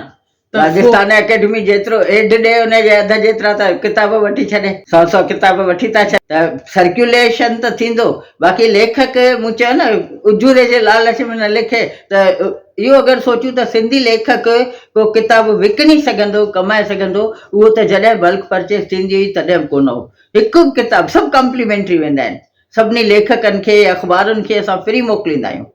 त तव्हां दादी अहिड़ी का स्कीम कढिजे न जीअं सभई ख़रीद करे पढ़नि, ईअं कुझु अहिड़ी का स्कीम हुजे, अहिड़ी का स्कीम हुजे भई जीअं हाणे अॼु छा थो थिए, जेके फिल्मूं ठाहिण वारा आहिनि जीअं दीपक वाटवाणी आहे या नरेंद्र छा आहे नरेश उधानी आहे, इहे ठाहिनि था, फिल्मूं था ठाहिनि, पाण साहित्यकार किताब था लिखूं, ॿिया नाटक करण वारा नाटक था कनि, पर केर बि टिकेट ॾेई करे पैसा ॾेई करे न त किताब थो वठे। सभु सामाजिक संस्थाऊं उन्हनि जो अरेंजमेंट कनि। हा, त पोइ इहे सिंधी भाषा जो कीअं विकास थिए, छो त जेसि ताईं असांखे लिखंदड़नि खे, कमु कंदड़नि खे का प्रोत्साहन कान्हे, हिमथाइण कान्हे, त पोइ उन्हनि खे कीअं सिंधी भाषा जो विकास थिए, कीअं ओसर थिए सिंधी भाषा जी। तॾहिं त विकिरे जो इन करे चिंता कोन थींदी जो NCPSL 150 कापियूं त वठे थी, ठीकु आहे, 100 खनि असांजूं कॉम्प्लीमेंट्री वञनि, लेखकनि खे वञनि, अख़बारुनि खे वञनि, ऐं तॾहिं अख़बारूं बाक़ाइदे किताब जी समालोचना जा कालम रेग्युलर कढंदियूं हुयूं, त उन में के लेमेन पाठक जेके हुआ उहे बि ख़रीद कंदा हुआ किताब। किताब इन समीक्षा जे हेठां एड्रेस, फोन नंबर, क़ीमत किताब जी सभु लिखियलु हूंदो, त अची वेंदो कॾहिं कंहिंजो ख़त, त महिरबानी करे किताब मोकिलियो, पोइ असां चवंदासीं हल वाक़ुफ़ु माण्हू आहे, कॉम्प्लीमेंट्री था मोकिलियो। लेकिन शुरू थींदो, हाणे सिंधी अख़बारूं बि कोन आहिनि हेॾियूं, समीक्षा बिल्कुलु कोन्हे, समीक्षा आहे ई कोन। समीक्षा थींदी हुई त प्रोत्साहन, रचना मैगज़ीन रुगो समीक्षा कढे थी, रचना मैगज़ीन में भी कोई एकड़ बेकड़ थी अचे समीक्षा, बाकी अथनि रेग्युलर कालम, रेग्युलर कॉलम कंहिंजी न कंहिंजी ॾियनि पिया, त समीक्षा थींदी, उन खां पोइ पाठक वर्ग तयारु थींदो। ऐं जिन स्कूलनि में सिंधी सब्जेक्ट हले थो उते लेखक खे टाइम वठी प्रेयर में वञी कुझु स्पीच करे ॻाल्हाए, ऐं को प्रिंसिपल मना कोन कंदो, ॿारनि खे हिमथाइनि त उहे ख़रीद कनि किताब। त इहो त हिकिड़ो सुठो सुझाव आहे कि भई स्कूलनि में वञी करे पंहिंजो हिकिड़ो स्पीच या ॾेई करे, हिकिड़ी गेस्ट फैकल्टी जे तौर ते वञी करे ॻाल्हाए करे ऐं थोरा किताब ॾेई अचनि उते पंहिंजा। ऐं दादी ॿियो न त उन्हनि खे प्रिंसिपल खे चऊं भई 10 कापियूं मां रखी थी वञा, तव्हांजा जेके ॿार पहिरियां 5 नंबर अचनि उन्हनि खे असांजे तरफ़ां सूखड़ी ॾियो। उते को महिमान आयो, उन्हनि जे ड्राइंग रूम में ॾिठई किताब, अरे हीअ त किताब सुठो आहे, मां बि थो वठां, त ईअं प्रचार थींदो, किताब सर्कुलेट थींदो, ॿियनि खे ख़बर पवंदी त पाठक अॼु बि आहे, उनखे पंहिंजे टेस्ट जी शइ मिलणु खपे जी, उहा मिलंदी तॾहिं जॾहिं उहो ॾिसंदो न, उहो त सभु अण वाक़ुफ़ आहिनि। त हाणे माया पई लिखे, अकाडमीअ जे मदद सां 6 किताब हर साल छपजनि पिया, त उन्हनि वटि पाठकनि जा केतिरा ख़त था अचनि, दारोमदार इन ते आहे, छो जो असांजो किताब सर्कुलेट ई नथो थिए।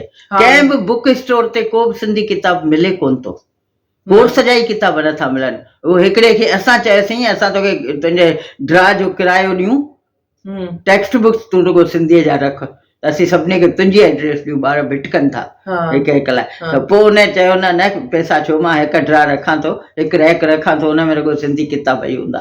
त अहिड़े नमूने हर शहर में अहिड़ो को रैक हुजे, उन बुक सेलर खे चइजे तूं असांजा किताब रख, भले तूं कमीशन वधीक वठि। दादी किताबनि जी ॻाल्हि निकिती आहे त जीअं पाण ॾिसूं था हर लेखक वटि पंहिंजी पर्सनल लाइब्रेरी आहे, उनमें 7-8 हज़ार उन्हनि जी पूरी हयातीअ में उहे इकठा करे वठनि था, पर अगरि उन्हनि खां घुरो त उन्हनि खे ॾाढी पंहिंजी उन पूंजीअ सां ॾाढो प्यार रहंदो आहे, उहे ॾींदा कान्हनि, उन्हनि खे भउ लॻंदो आहे कि वरी असांखे वापसि ईंदो या न ईंदो।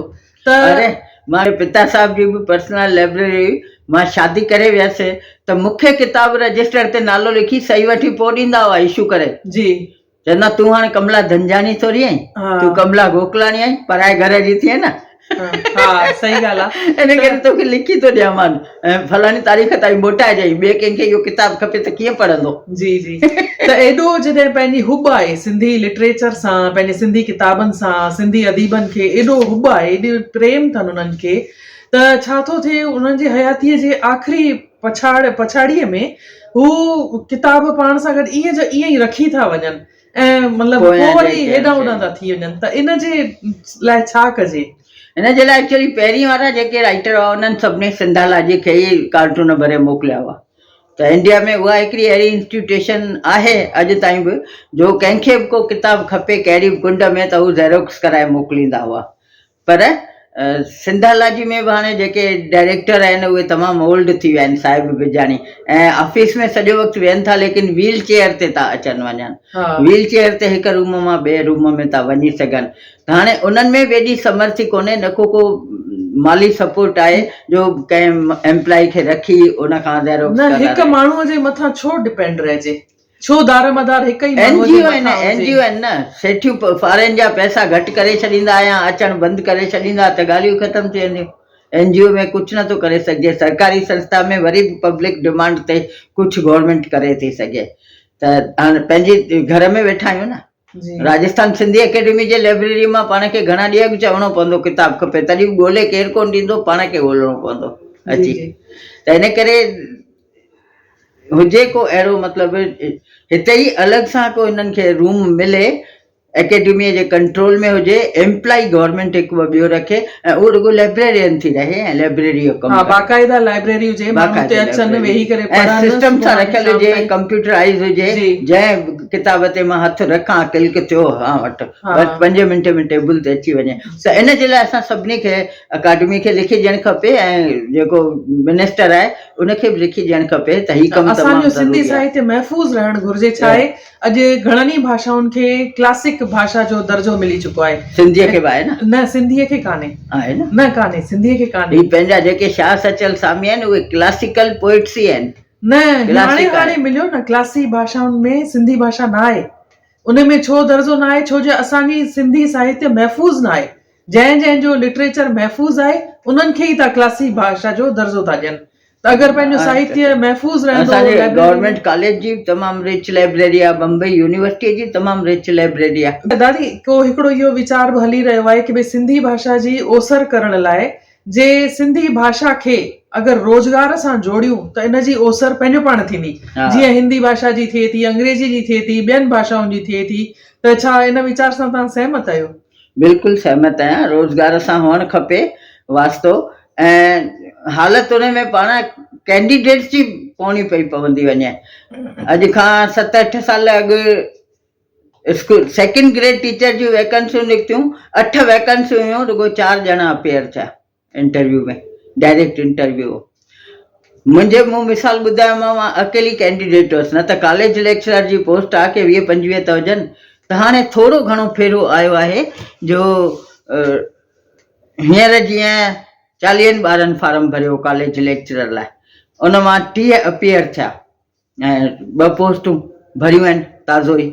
त अहिड़े नमूने एजुकेशन में आहिनि पोस्टूं, IAS जो त परमानेंट साल में 2 दफ़ा पोस्ट निकिरनि थियूं, उन में सभु लैंग्वेजिस आहिनि शामिल। ऐं पाण साउथ जा बंगाल जा घणे में घणा ईंदा आहिनि, उहे लैंग्वेज जे बेस ते ई मार्कूं खणी ईंदा आहिनि, पंहिंजे लिटरेचर में सक्षम हूंदा आहिनि, समर्थ हूंदा आहिनि। ऐं उन खां पोइ जेके 8 NCPSL सिंधु पीठ खोलिया आहिनि, उन में 4-4 पोस्टूं आहिनि सिंधीअ जूं। कंसल्टेंट जेके आहिनि उन्हनि खे ई 40-40 हज़ार ॾियनि पिया, 30-30 हज़ार ॾियनि पिया। त उहो हले पियो कमु। हाणे कुझु वाधारो आहे, 3rd grade teacher, 2nd grade teacher, school lecturer, college lecturer, radio, Doordarshan, Sindhu पीठ, सभई अकाडमियूं, रीजनल अकाडमियूं, सभिनी अकाडमियुनि में सेक्रेटरी बि खपे, चेयरमैन बि खपे, ऐं क्लर्क, उहो स्टाफ क्लर्क वरी बि नॉन सिंधी हली था वञनि। पर अगरि सिंधी अवेलेबल आहे त प्रायोरिटी इहा ई हूंदी आहे त सिंधीअ खे रखूं, जीअं सहूलियत थिए। हिन भेरे रीट में सिंधी भाषा जी का वैकेंसी कोन्हे, उहो डिमांड थी आहे। ॿार कोन आहिनि माया जी, 12 स्कूलनि में कोन आहिनि, 2 ॿार बि कोन आहिनि। नॉन सिंधियुनि खे पकिड़े ओॾी महिल रुगो इम्तिहान लाइ विहारींदा आहिनि। आहिनि ई कोन, जयपुर जे कंहिं बि स्कूल में सिंधी ॿार कोन अथव, 2 ॿार 4 ॿार। त इन ॾिस लाइ बि कुझु करणु त घुर्जे। उन में असां ॾोही आहियूं, उन में जिन टीचर्स खे अपॉइंटमेंट मिलियल आहे उन्हनि जी इहा मॉरल ड्यूटी आहे त जंहिं लैंग्वेज जे करे तव्हांखे मालिक रोटी रोज़ी ॾिनी आहे उनखे वधाइण लाइ आस पास जे घरनि में वञो, वठी अचो।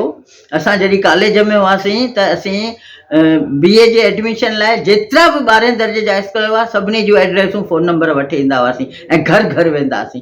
जी भली केतिरा बि ॿार हुजनि 500 ॿार हुजनि 500 घरनि में वेंदासीं भई सिंधी खणो हली कॉलेज में पढ़ो। ऐं BA जा 3 कॉलेज हूंदा हुआ 3 कॉलेजनि में हुई त उन्हनि टिनी में वेंदासीं भई तव्हां MA हली सिंधीअ में करियो, उन मां असांखे 10-15 मिलंदा हुआ।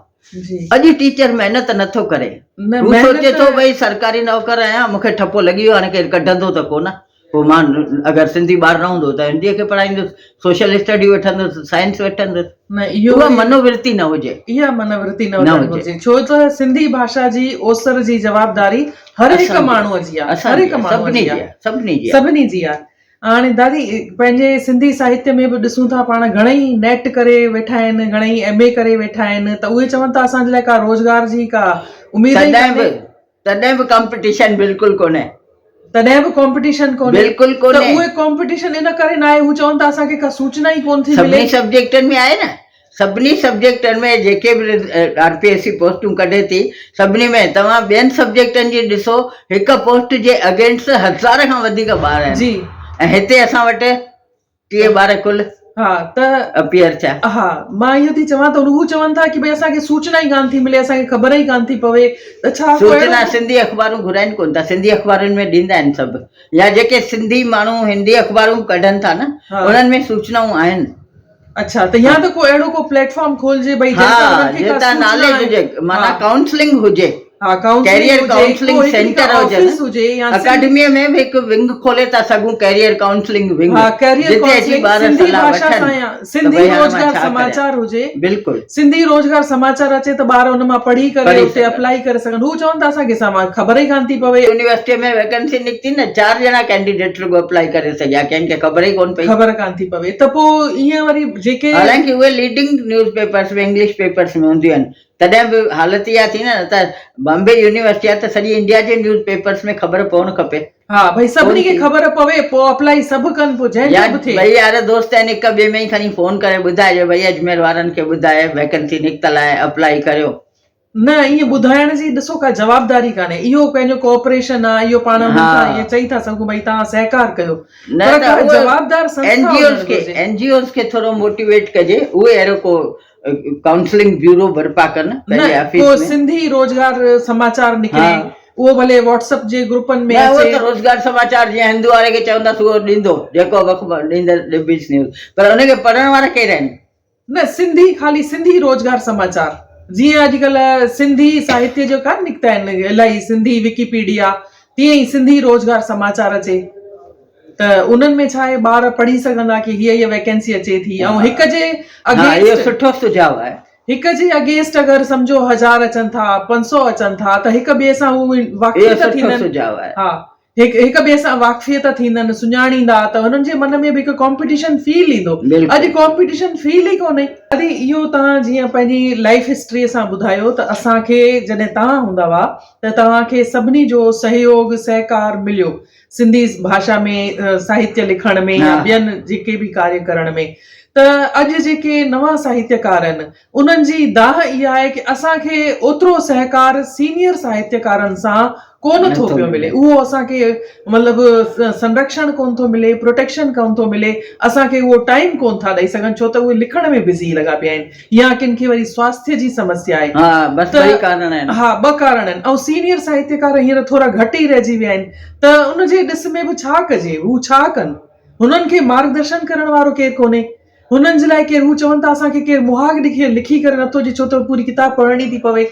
या पढ़ी करे का तनक़ीद करण वारो केरु कान्हे, समीक्षा करण वारो केरु कान्हे, त हिन जेका नई टही आहे, पाण ॾोह त ॾींदा आहियूं भई नई टही लिखे कान थी, पर हुननि खे बि हिमत अफ़ज़ाई करण, उन्हनि खे रहनुमाई करण, रहबरी करण, उहो करण वारो बि केरु कोन आहे, या हुननि जी का हिमत अफ़ज़ाई करे, त ख़ाली पाण नई टहीअ खे ॾोह नथा ॾेई सघूं। इन ॾिस में पाण छा कयूं, कहिड़ो कदम खणूं कि हुननि खे बि हिकु प्रोटेक्शन, हिकु संरक्षण फील थिए त उहो अॻियां अचनि।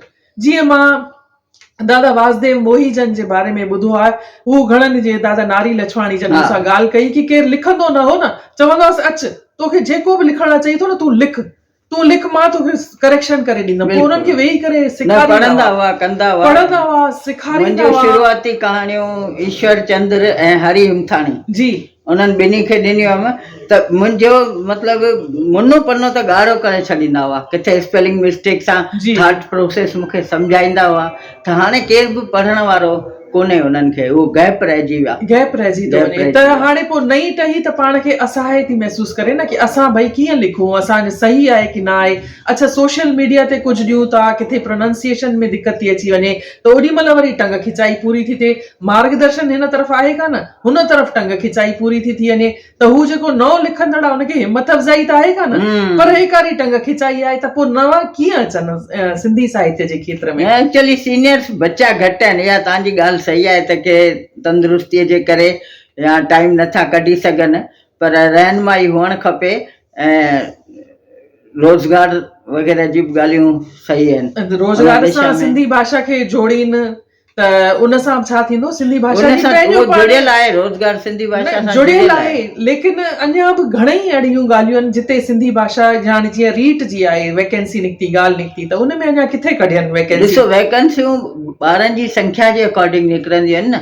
सिंधी माइट सभु सुप्रियर थी विया आहिनि, को बि ॿार गवर्नमेंट स्कूलनि में नथो पढ़ाइणु चाहे, सभु पंहिंजा ॿार कॉन्वेंट ऐं मिशनरी स्कूल्स में था मोकिलीनि, पैसो मालिक सभिनी खे घणो ई ॾेई छॾियो आहे। ॾिसो इन करे इहा ॻाल्हि त पाण पंहिंजे दिलि ते हथु रखी करे बि चऊं, अगरि गवर्नमेंट स्कूल जो माहौल अगरि तमामु ऊणो आहे त केर बि माउ पीउ पंहिंजे ॿार खे सभु कुझु हूंदे सूंदे गवर्नमेंट स्कूल में कीअं मोकिलींदो। अगरि गवर्नमेंट स्कूल जो ई माहौल पंहिंजे प्राइवेट स्कूल जे बराबरि या कॉम्पिटिशन में अची वञे पोइ त अञा वरी केरु मोकिले थो सघे न। पोइ कोन उहा हिकिड़ी मेंटेलिटी थी वई आहे गवर्नमेंट स्कूल माना ग़रीबनि जे लाइ। हा त माइंड सेट छो ठहियो आहे, छो त उनजे पुठियां को त बेस हूंदो न। ईअं त हरू भरू ईअं कान्हे कि माण्हू अखियूं बूटे करे माइंड सेट ठाहे छॾे। ही छा आहे, पेरेंट्स मां उहा इंफीरियोरिटी कढणी आहे जी, जिन पंहिंजा सरनेम चेंज करे छॾिया, माखीजाणी माखीजा बणिजी वियो, राय सिंघानी राय बणिजी वियो, हुननि खे सिंधी चवारण में ई लॼ अची रही।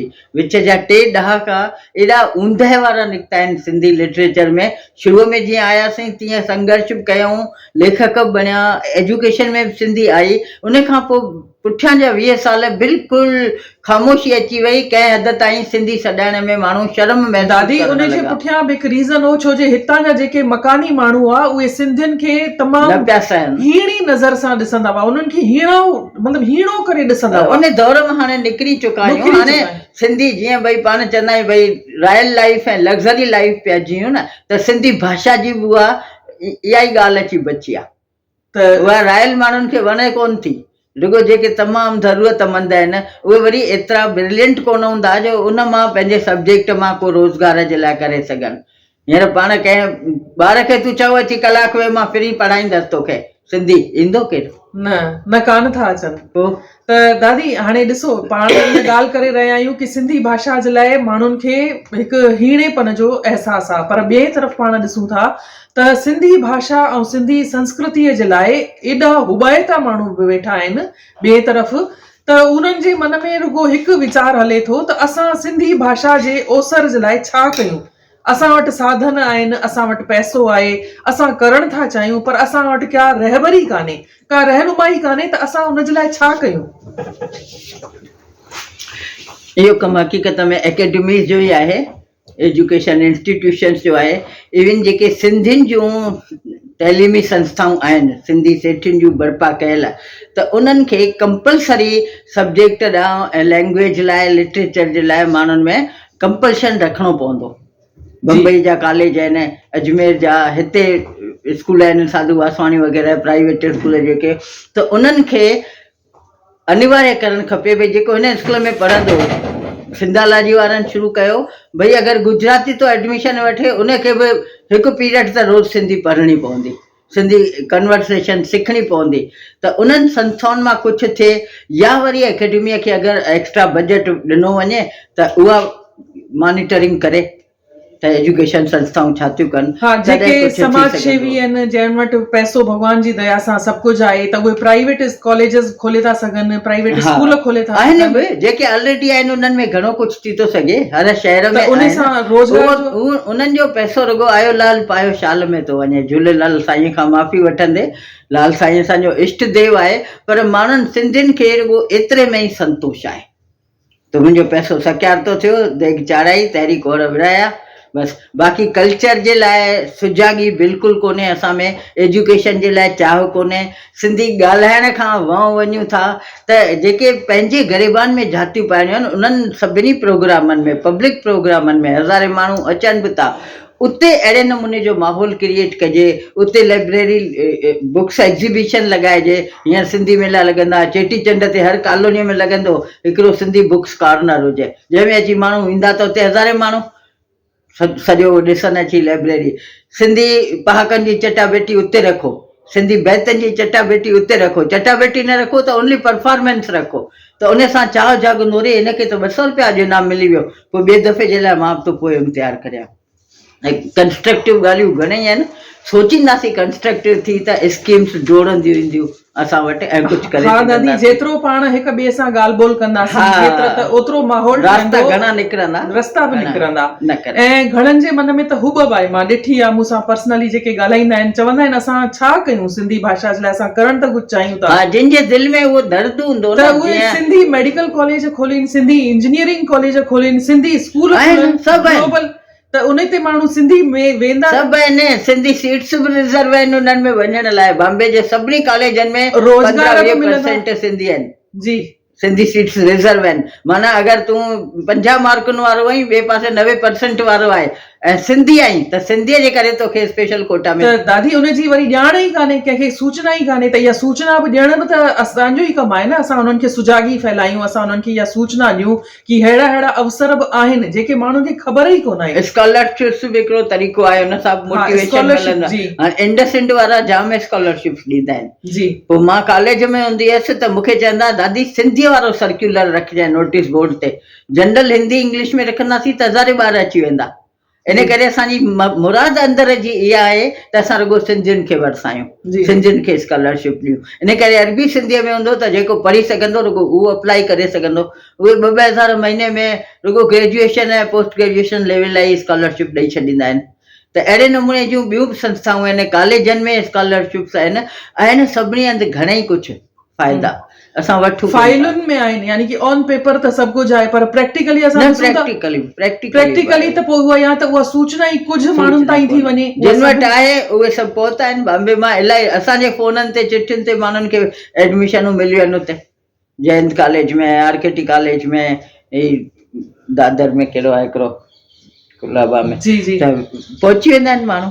अच्छा आहे घणे बॉम्बे में रोज़गार आहे, MP UP दादी हींअर जेको पंहिंजे फॉरेन में, इवन फॉरेन जी हाणे विंग ठाही त निकिरी आशा चांद वटि, त भई जेको फॉरेन में रोज़गार जो इच्छुक आहे असां सां कंसल्ट करे उन्हनि खे असां ॾींदासीं, त करण वारा घणेई आहिनि, जंहिंमें कुझु पाइण जी इच्छा शक्ति आहे उहो पाण ई ॻोल्हे कढंदो त मूंखे कहिड़े पासे वञणु खपे, कहिड़े पासे छा करणु खपे। दादी हाणे जीअं तव्हां नालो कढियो दादी आशा चांदजन जो ई, त तमामु उहे बि चङा ई एफर्ट्स करे रहिया आहिनि सिंधी भाषा खे ओसर ॾियण लाइ, उनजो प्रचार करण लाइ, त उन्हनि जो बेस जेको आहे उहो आहे उचार, उहे उन्हनि जो उचार शुद्ध आहे, त उहे उचार ते ई अॼु हिन मुक़ाम ते पहुता आहिनि।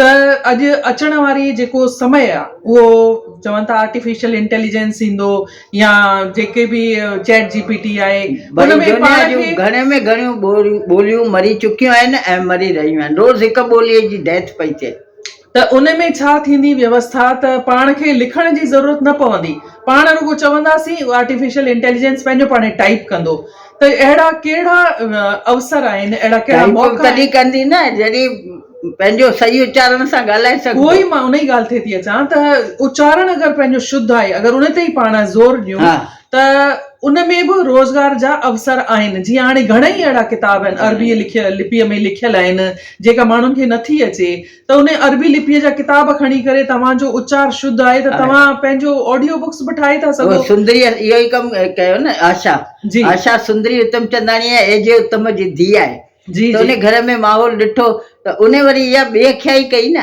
भई पंहिंजी संगत ठाहियईं, त उन में सभिनी लेखकनि जो इन ते पोइ क्रिटिसिज़म थी, भई जेको सुंदरी ई कहाणियूं लिखियूं आहिनि ॿिया कोन्हनि छा, उन्हनि खे ऑडियो वॉइस ॾियो न, ऑडियो फॉर्म में आणियो न, प्लेस करायईं उन्हनि ते तयारु, स्टेज पे थिया प्ले, त पोइ इहा बुणबुण थी, पोइ उन ॿियनि राइटर्स खे बि कीरत खे बि खयों, उत्तम खे बि खयों, मोती प्रकाश खे बि खयों, त चेताइबो त कमु थींदो। हूअं पहिरीं शुरूआती हुनजी रुॻो सुंदरीअ जूं ई आहिनि कहाणियूं, संवाट उत्तम जूं, पर हाणे सभिनी जूं खयूं अथसि। पाण ॿिए जेके अॼु MA पास आहिनि, नेट क्वालिफाइड बि आहिनि, ऐं उहे चवनि था असांखे रोज़गार में असां हींअर छा कयूं, उन्हनि जे साम्हूं हिकिड़ो प्रश्न ईंदो आहे त असां छा कयूं, त उहे ऑडियो बुक्स बि ठाहे था सघनि त ॿियनि खे सिंधी भाषा जी ओसर बि थिए ऐं ॿुधण लाइ बि मिलनि, ऐं डे बाय डे जीअं वधीक उच्चार कंदा, वधे पियो ट्रेंड, हा, जीअं उहे वधीक उच्चार कंदा तीअं उन्हनि जो उच्चार बि सुधरंदो, ऐं इहा हिकु टहीअ खां ॿी टहीअ ताईं इहे उच्चार शुद्ध वेंदो, त इहो हिन में बि सुठो हिकिड़ो अवसर आहे। पहाकनि जो प्रोग्राम बि सुठो आहे, इहो बि सुठो आहे जी। ऑडियो फॉर्म में त सभु कुझु अची वेंदो हाणे धीरे। ऐं दादी के अहिड़ा बि हली रहिया आहिनि त असांजी जेके बि किताब आहिनि उन्हनि जो या त ट्रांसलिटरेशन पियो हले, लिप्यंतरण जो कमु पियो हले, या वरी अनुवाद कार्य पियो हले, त इन ॾिस में बि जेके MA आहिनि, नेट क्वालिफाइड आहिनि, या जेके PhD कनि पिया, त उन्हनि जे लाइ बि कहिड़ा अहिड़ा अवसर आहिनि, तव्हां हिन जे बारे में थोरी ॼाण ॾियो। भई हींअर पंहिंजी भारत सरकार जेका नई एजुकेशन पॉलिसी अपनाई आहे हुनमें मदर टंग ते तमामु घणो ज़ोर ॾिनो अथसि, तमामु घणियूं स्कीम्स आहिनि। गवर्नमेंट ऑफ इंडिया जे पाण वेबसाइट्स ते हलंदासीं त ॾाढियूं स्कीम्स आहिनि। टेक्नोलॉजी ऐं टर्मिनोलॉजी डिपार्टमेंट आहे बाक़ाइदे, जेको हाणे सभिनी सब्जेक्टनि जूं डिक्शनरी पियो ठाराए, सभिनी लैंग्वेज जूं, जंहिंमें सिंधी लैंग्वेज जी बि गणित, सामाजिक ज्ञान, सामान्य विज्ञान, जोग्राफी, साइंस जा सब्जेक्ट आहे, इन्हनि सभिनी जो बिल्कुलु अलॻि सां करोड़नि जो बजट आहे उनजो। टर्मिनोलॉजी डिपार्टमेंट आहे गवर्नमेंट ऑफ इंडिया जो, उनमें डिक्शनरीज़ ठहनि पियूं। जीअं अॻियां हली पाण रुॻो प्राइमरी ऐं अॼु हायर एजुकेशन जी ज़िक्र कयो, भई BA किथे आहे, MA किथे आहे, पर उन में सभिनी ट्रेंड्स में कॉमर्स में तव्हां सिंधी में मीडियम सां करे सघो, BSc करे सघो, उन सां MSc करे सघो, अहिड़े नमूने जी हायर एजुकेशन जी टर्मिनोलॉजी ठही रही आहे ऐं काफ़ी हद ताईं ठही चुकी आहे। अच्छा, त उहे थियनि था, उन्हनि खे ज़रूरत बि आहे माण्हुनि जी, ऑनलाइन बि कमु ॾियनि था। हा, हींअर उहो कमु हली रहियो आहे, जी, काफ़ी हली रहियो आहे। त गवर्नमेंट जॾहिं असांजे फेवर में थी वेंदी न, उहा लैंग्वेज जो वाधारो कंदी, त पोइ माण्हुनि खे चाह वधंदो उन पासे। MA जेके बि आहिनि न, उन्हनि खे कहिड़े न कहिड़े नमूने अकाडमीज़ मां, शोध पीठनि मां या इन्हनि मां फ़ाइदो मिली थो सघे। दादी, हिकिड़ी जीअं पाण संस्थाउनि जी ॻाल्हि कईसीं, त सिंध में हिकिड़ी सिंध यूनिवर्सिटी आहे, पाण हिते चऊं पिया भई सिंध जा कॉलेज हुजनि, सिंध में 7 यूनिवर्सिटीज़ आहिनि, 7 यूनिवर्सिटियूं जी। त हिते छा राजस्थान, इंडिया में, पंहिंजे भारत मुल्क में बि कुझु सिंध यूनिवर्सिटी खुले त सिंधी भाषा खे घणे दफ़ा कोशिशूं थियूं आहिनि, उन जो ई शार्ट रूप NCPSL सिंधु पीट्स खे ॾिनो, भई हर यूनिवर्सिटीअ में असांजो दख़ल हुजे, नालो हुजे, भई सिंधी का लैंग्वेज आहे। बाक़ी मूं 2 ॾींहं अॻु ई वीडियो ॾिठो हिकिड़ो, गुजरात जी सेंट्रल यूनिवर्सिटी में सिंधु पीठ आहे, त उन में कॾहिं मोदी साहब विया हूंदा पंहिंजा प्राइम मिनिस्टर, ऐं उन्हनि डिक्लेयर कयो हो त भई हिन खे मां सेंट्रल यूनिवर्सिटी जो, सिंधी सेंट्रल यूनिवर्सिटी जो रूप ॾींदुसि, हिन जे लाइ फलाणे हंधि बिल्डिंग ठही वञे, को आसपास गांव आहे उते बिल्डिंग ठही वई आहे, त उहो जेको बेसिक बिल्डिंग असांखे मिली वई, उहा जेकॾहिं ऑल इंडिया लेवल ते वधी सिंधी यूनिवर्सिटी थी त थी थो सघे। नानकराम ईसरानीअ भेरे सिंधु विश्वविद्यालय जो ॾाढो ज़ोर हलियो, ऐं आदिपुर जी इंडियन इंस्टीट्यूट ऑफ सिंधालॉजी उन सपने जो, उन इमेजिनेशन जो ई हिकिड़ो ज़ाहिर रूप आहे जो उन्हनि सोचियो ऐं करे ॾेखारियूं। उन्हनि खे इहो त उते ई रुॻो BA थिए, MA थिए, BEd थिए, सभु कुझु सिंधालॉजी में थिए, पर डोनर्स पोइ जेकॾहिं पुठियां था खिसकी वञनि, ऐं को कैंडिडेट जेको उते एम्प्लॉय हुजे, ॿियनि हंधि उनखे 50,000 मिलनि, उते 20,000 में कॉम्प्रोमाइज़ करे, त उहो ॾुखियो थो हली सघे। दादी, इहो त वरी पोइ सम्झो हिकु माण्हूअ जे मथां वरी दारमदार अची वई न, त उहो सेक्रीफाइस करे, उहो ई त चवां थी, उहो सेक्रीफाइस करे, इहो न थियणु खपे। उन खां सेक्रीफाइस जी पाण उम्मीद छो कयूं न सक्सेस जी, कोर्स ई कोन खोले सघिया, तयारी कोन करे सघिया, कुझु सपनो इहो हो सिंधालॉजी ठाहिण जो, जेका उते सिंधालॉजी आहे उन वांगुरु ई इंडिया जी बि हुजे जी। उते सिंधालॉजी टेक्स्ट बुक्स छपाराईंदी, रोज़गार बि मुहैया कराईंदी, सभु कम कंदी। उहो इंडिया में अहिड़ो को बि नेशनल इदारो सभिनी आम माण्हूअ लाइ कोन्हे जो उनखे ख़बर हुजे भई हितां मूंखे ही फ़ाइदो मिली थो सघे। जी जी, उहो ई मां चवां थी, ज़रूरी काउंसलिंग जी ज़रूरत आहे, रोज़गार ब्यूरो जी ज़रूरत आहे जिते किथे। असां अजमेर जे स्कूलनि में त वञी ॿारनि खे ॿुधाईंदा आहियूं जी त तव्हां 12th खणो, जिन ऑप्शनल सिंधी खई आहे उन्हनि खे ही अपॉर्चुनिटीज़ अथव जी अॻिते तव्हां पढ़ंदा त अहिड़े नमूने हर हंधि किन खे त सिरतरीअ ते रखिणो ई पवंदो, किन खे त्याग करिणो ई पवंदो। जी जी उहे निकिरंदा घर खां तॾहिं कुझु कमु ठही सघंदो। अॼुकल्ह निकिरण जी बि ज़रूरत कान्हे, ऑनलाइन आहे, सभु ऑनलाइन सोशल सभु कुझु मीडिया आहे। आहे, हिकिड़ो वीडियो घर वेठे ठाहियो त दुनिया में पहुची थो वञे, हिन वायरल वक़्तु थी थो वञे। सिंधी ऑनलाइन सर्विस में घटि 12-15 MA सिंधी वारा ॿार जुड़ियल आहिनि, जेके महीने में घर में 50-50 हज़ार कमाइनि पिया जी बाक़ाइदे। अलॻि अलॻि इदारनि जे पारां ऑनलाइन वर्क कनि पिया। डिक्शनरी पटियाला में कंप्यूटराइज़ पई थिए सभिनी लैंग्वेजिस जी। जी उन्हनि खे माण्हू खपनि जेके सिंधीअ में कुझु कमु करे ॾियनि, कंप्यूटर जा बि ॼाण हुजनि ऐं सिंधीअ जा बि हुजनि, त उन्हनि जे लाइ चांसिस आहिनि। हा, अॼुकल्ह त टेक्नोलॉजीअ सां त हर शइ जुड़ियल ई आहे, त टेक्नोलॉजी फ्यूचर में उहो दाइरो वधंदो अञा वॾो थींदो। दादी, हींअर पाण राजस्थान सिंधी अकादमीअ जी ऑफिस में ॻाल्हाए रहिया आहियूं त राजस्थान सिंधी अकादमी पंहिंजे सिंधी भाषा जी ओसर लाइ कार्यरत आहे। उहा पंहिंजे उद्देश्यनि में केसि ताईं कामयाबु आहे, इन जे बारे में थोरी ॼाण ॾींदा। कामयाब आहे, जेके पॉलिसी मैटर्स आहिनि उहे सभु थियनि पिया, पर एकेडमी जो गवर्नमेंट जो जेको नियम आहे उन मूजिबि हिकिड़ी बॉडी ठहिणु खपे, भले उनखे पूरी ऑटोनॉमी मिलियल आहे, पर उहा बॉडी पाण वटि सालनि खां ठही कोन्हे। जॾहिं चेयरमैन हूंदो एकेडमीअ जो ऐं 8-10 मेंबर हूंदा त उन्हनि सभिनी जा सामूहिक दिमाग़, सामूहिक सुझाव ॾेई सघंदा ऐं कुझु करे सघिबो। लेटेस्ट वेट, पाण इंतज़ार ई करे था सघूं रुगो, ॿियो पंहिंजे हथ में हिन वक़्तु कुझु कोन्हे। सही ॻाल्हि आहे। दादी, हींअर पाण ॻाल्हि कईसीं सिंधी भाषा जी ओसर जे बारे में ऐं सिंधी भाषा जी प्रॉब्लम्स जे बारे में।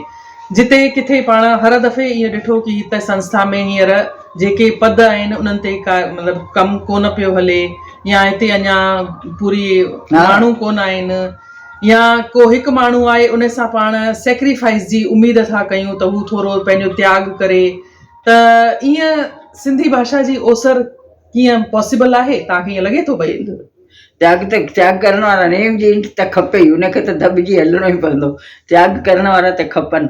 जेके बि सुझाव को बि ॾींदा आहिनि उन ते उन कम जो भार विधो वेंदो आहे, भई पहिरीं तूं शुरूआति कर, तूं इहो कजांइ, ऐं उनखे हमेशह बिना कंहिं उजूरे ऐं लालच जे कमु करिणो पवंदो आहे। जेका बि प्रोग्रेस थी आहे अॼु ताईं उहा इन तरीक़े सां ई थी सघी आहे। के निस्वार्थ सिरतरीअ ते खणी, या आर्य समाज खे ॾिसूं त उन्हनि जी परोपकारणी संस्था आहे, उहे सभु वीचारा बिल्कुलु भुॻड़नि जे अघ ते वेही बिना कंहिं उजूरे जे कमु कनि पिया, ऐं उन्हनि जे ई कम जे पुठियां करोड़े रुपया उन्हनि वटि अचनि पिया, वॾियूं बिल्डिंग्स ठहनि पियूं, माण्हू रहनि पिया, योग जा क्लास हलनि पिया, ऐं वैदिक ऋषि ठाहिनि वेठा हुते।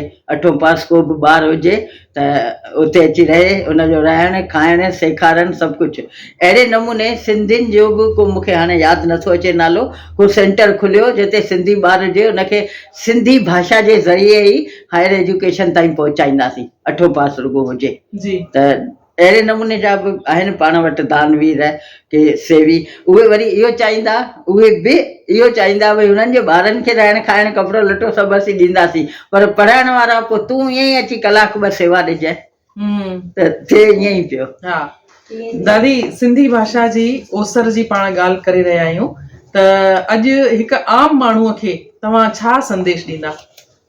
आम माण्हू संदेश इहो ई आहे भई पंहिंजूं जेके माताऊं आहिनि, टई माताऊं, उन्हनि टिनी जे लाइ समान इज़त ऐं प्यार रखूं।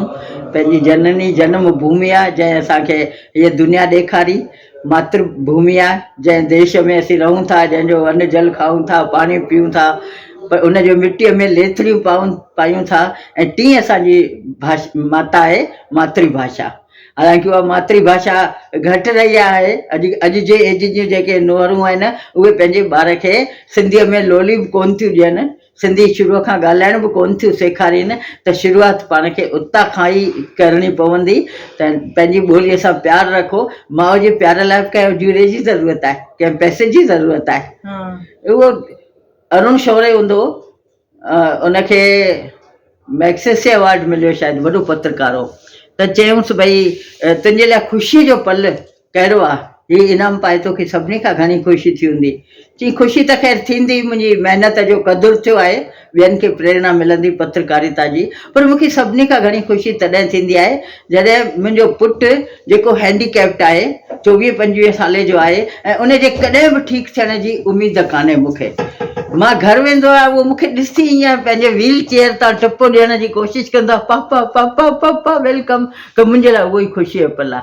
त जंहिं ॾींहुं असां सिंधीअ सां बि उहो अमर वारो नातो जोड़े हलंदासीं, निस्वार्थ भाव कंदासीं, त भॻवान खे सभु कुझु ॾिसण में अचे पियो, उहो असांखे उनजो कए जो फल ज़रूरु ॾींदो। त सभु पंहिंजे ॿोलीअ सां प्यारु रखो, पंहिंजे ॿारनि सां सिंधीअ में ॻाल्हायो। तव्हां इंग्लिश मीडियम जे मॉन्टेसरी स्कूल में मोकिलियो, पर 2.5 साले ताईं त पंहिंजे ॾाॾे ॾाॾीअ सां ॿार सिंधीअ में ॻाल्हाए, माइट उहो बि नथा ॻाल्हाइण ॾियनि।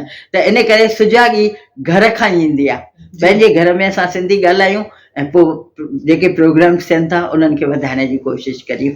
दादी, तव्हां आया ऐं तव्हां हेतिरी चर्चा कई, एतिरो ॻाल्हि ॿोल कयव, घणेई सुठा सुझाव ॾिनव ऐं टाइम कढियव। तव्हांजी ज़िंदह दिलीअ खे सलाम, तव्हांजी सिंधी भाषा जे प्रति एॾी हुब खे सलाम। जय झूलेलाल। धन्यवाद माया जी, सलाम मां तव्हांखे बि कंदसि। जीअं त अॼु ही पहिरियों ई इंटरव्यू आहे, हिन खां पोइ अञा घणी क्वेश्चनरीज़ तयारु थींदियूं, घणा सुझाव ईंदा, जेके माण्हू हिन खे ॾिसंदा तव्हांजे वीडियो खे, उन्हनि जे मन में घणेई तव्हांखे सुझाव मिली वेंदा, तव्हांजे सुवालनि जा जवाब उन्हनि मां मिली वेंदा। दादी नंबर 1 आहे, दादी number 1 PhD all over India number 1 तव्हां आहियो, त हिते बि तव्हां ई नंबर 1 आहियो। हाणे तव्हां खां ई शुरूआत थी आहे, त हाणे वधंदो प्रोग्राम। शुभकामनाऊं आहिनि त ही कारवां वॾे पैमाने ताईं फैलिजी सघंदो, ऐं तव्हां बि हिन जी नींव जी इंट बणिजी प्रोग्राम जी शुरूआत कई आहे, त मां हुन लाइ वाधायूं ॾियां थी, शुभकामनाऊं ॾियां थी। सभिनी जा हिकु दफ़ो वरी शुक्राना मञां थी त तव्हां असांखे ॾिसो पिया ऐं असांजे ॻाल्हियुनि खे सब्र सां ॿुधो अथव। महिरबानी। जय झूलेलाल। जय झूलेलाल।